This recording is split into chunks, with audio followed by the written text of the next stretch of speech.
everyday thing. It's an everyday thing. It's an everyday thing when you let your nuts hang. Y'all, it finally happened. It finally happened. You knew the day was coming when I was gonna have an LA friendship story for you. So buckle in. So pretty much I met this girl when I went out by myself to a promoter table one time. Then from there on, we started to go to events together. And it was just us two every time. So there are a few red flags from the beginning. One of them being that she doesn't seem to have many friends. And, you know, that's just something to be noted. That's not why I'm not going to be friends with someone. But, like, I know why I don't have friends. It's because I just moved here. But I have a bunch of friends from home, right? Whatever. It's just noted. And I know this because I went out of town for Memorial Day weekend. And she's like, girl, you left me. I had to go out by myself. I just met you. So, also, she's lived here for 5 years. So that's a thing. Again, just in the back of my head. So the second red flag was I had this event that I wanted to go to, and I texted her. She said yes. And then as I'm getting ready, she's texting me talking about how this other girl hit her up and wants to go out, but didn't have any plans. So basically, she was hitting that girl up. Let's call her Ashley. She was hitting Ashley up to get her connects, right? And then so Ashley's texting me like, oh girl, I'm not doing that. I told her to download this app to get into tables, whatever. I said, hi, lol, yeah, she just wants to use you, da-da-da-da. Okay. Why once that girl got accepted to this table, this promoter table, she texts me and she's like, I don't know what I want to do. Girl, you know what you want to do. Be for real.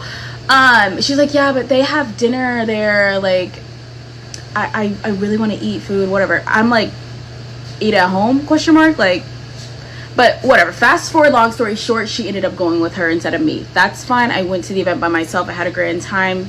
Just another red flag noted. So the next week we had planned to go to this event together, and it was supposed to be close to her house. So she was like, oh, let's pregame at my house and then we'll go over there. And I was like, okay, period. Then the event got switched to closer to my house. And I was like, okay, just drive here and then we'll Uber to the event. Basically, we had plans to pregame. So she shows up to my house with no alcohol. Yeah, so she showed up to my house with the intention of having to pregame for at least an hour because she got there at 2. And I was like, what time do you want to go? She said 3 or 4. So at least an hour of drinking, and you showed up with no alcohol. Kind of annoying, but I had just bought alcohol that day. So because I literally didn't have anything. So I was just like, you know what, whatever. Maybe people around here don't bring their own alcohol, and that's fine. So we actually start talking for an hour or so, and like we're actually like talking about our lives. Like I feel like whenever we went out before, it was like very surface level, but like we're actually getting to know each other a little bit more, talking about the shows that we watch and things like that. So it's like we were kikiing and it was cute. I get the Ubers to and from the event. They were $50. So the next day I text her and I'm like, hey, can you send me $24 for the Ubers? It was $50 in total. Y'all know where this story is going. I know you do. Y'all, she texted me back and said, my Ubers to and from your house were $30 each, ...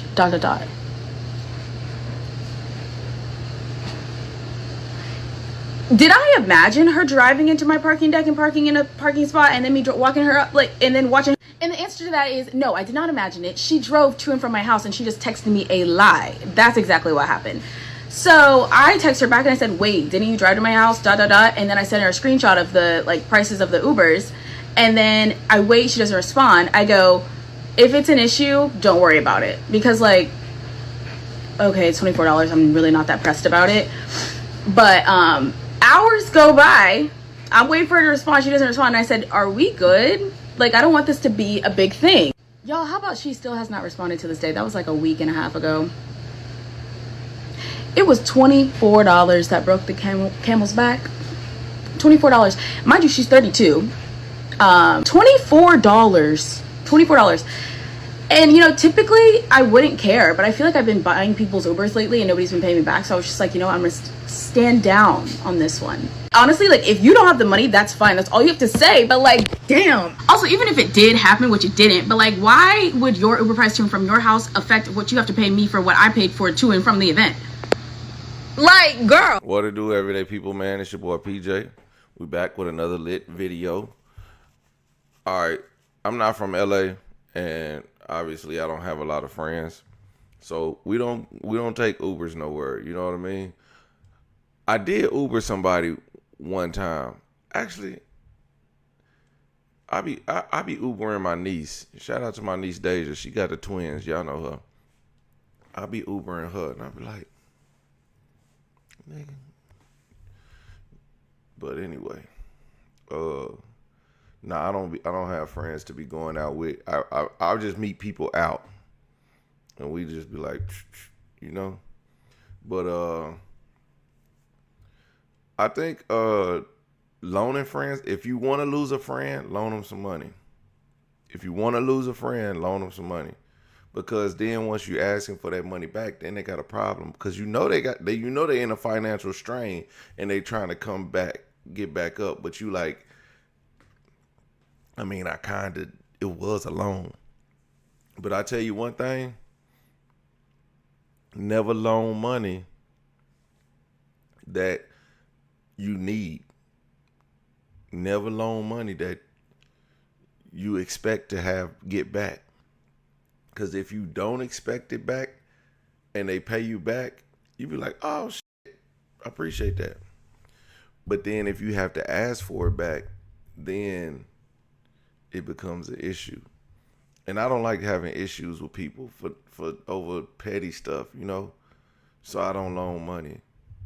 Every now and then, I have certain people that I've loaned money to. And another thing is, like, I have people that ask to borrow money, but if I got something going on, I'm sorry, I can't loan you no money because I got stuff going on. Again, and I got it, but I ain't got it to loan. And that's a thing that a lot of people need to get in their mind. I got it, but I ain't got it to loan. You know what I'm saying? So if you're looking for somebody to pay for an Uber and you've already paid for it, you might as well chalk it up. A real friend would tell you, hey, I'll go half on it and I'll shoot you I'll shoot you the $40 to your account. You know what I'm saying? I had a friend,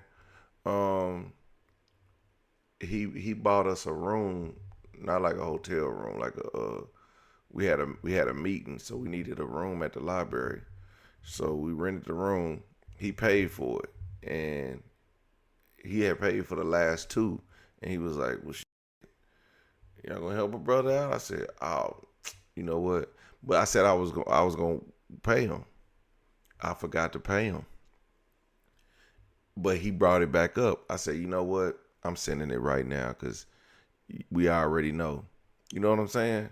So, but to preserve our friendship, I gotta pay what. But he wasn't gonna like not be my friend.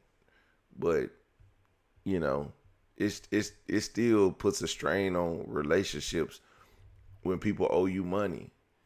You know what I mean? So don't loan out money that you can't. You know what I'm saying? That you can't afford. Not saying that he couldn't afford it. I'm saying, yeah, just for loaning people money or doing stuff for people, it can ruin your friendship. You know what I'm saying? And she didn't even know the girl. Like they just met. Like the girl was probably weird anyway. But check this out. A woman without friends over the age of 30 is a red flag. She kept saying this red flags. Women who don't have friends is a red flag because you know why they don't have friends? They always falling out with their friends. Peep that.